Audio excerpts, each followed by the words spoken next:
నమస్తే అందరికీ, welcome to my channel. Kartika మాసం 17వ అధ్యాయం. అంగీరసుడు ధనలోభునకు చేసిన తత్వోపదేశం.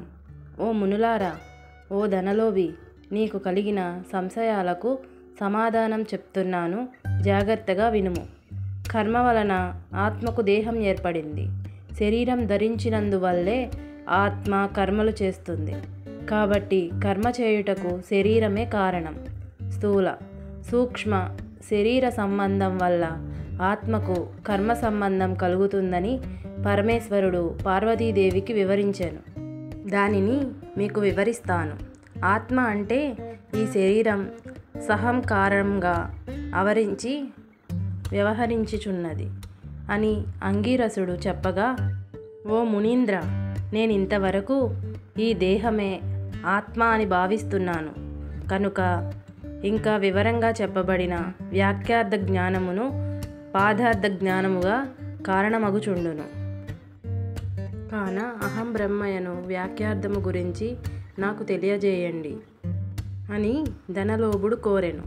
అప్పుడు ధనలోభునితో అంగీరసుడు ఇలా చెప్పసాగాను.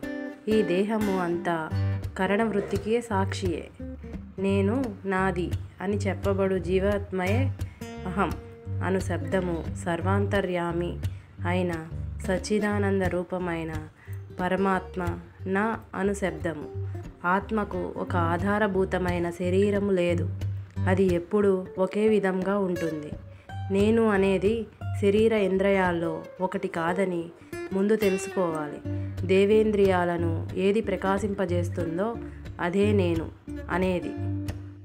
దేహానికి జగత్, స్వప్న, సుషుప్తస్థులు, స్థూల, సూక్ష్మకార శరీరాలు మూడింటిలోనూ నేను, నాదని వ్యవహరించేది ఆత్మేనని తెలుసుకోమని చెబుతాడు.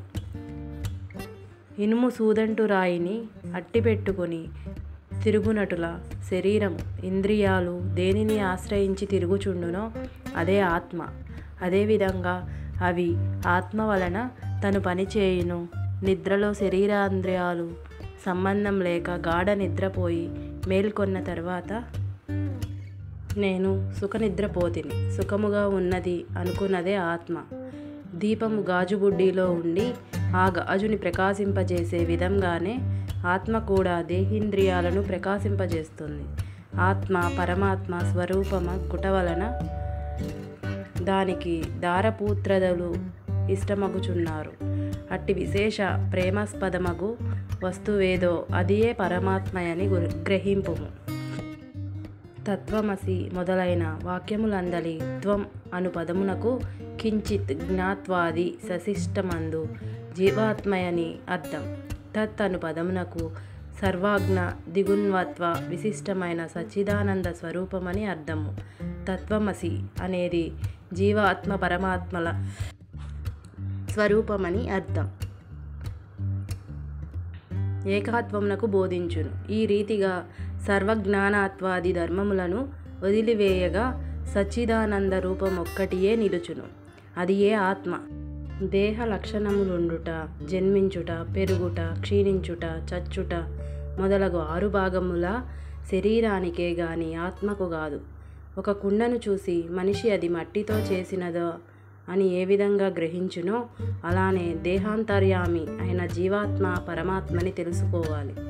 జీవుల కర్మఫలాన్ని అనుభవింపజేసేవాడు పరమాత్ముడని, జీవులు ఆ కర్మఫలాన్ని అనుభవిస్తారని తెలుసుకోవాలి. అందువల్ల మానవుడు మంచి గుణాలతో గురుసేవ చేస్తూ సంసార బంధమైన ఆశల నుండి విముక్తి పొందాలి. మంచి జరగాలనే తలంపుతోనే మంచి పనులు చేస్తూ భక్తి, జ్ఞాన, వైరాగ్యాలు కలిగి ముక్తిని పొందాలి.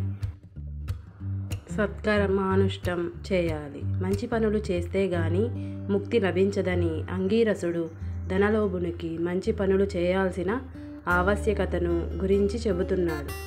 అందుకు ధనలోభుడు అంగీరసునికి నమస్కరించి ఇలా అనెను. సప్తదశాధ్యాయం 17వ రోజు పారాయణం సమాప్తం.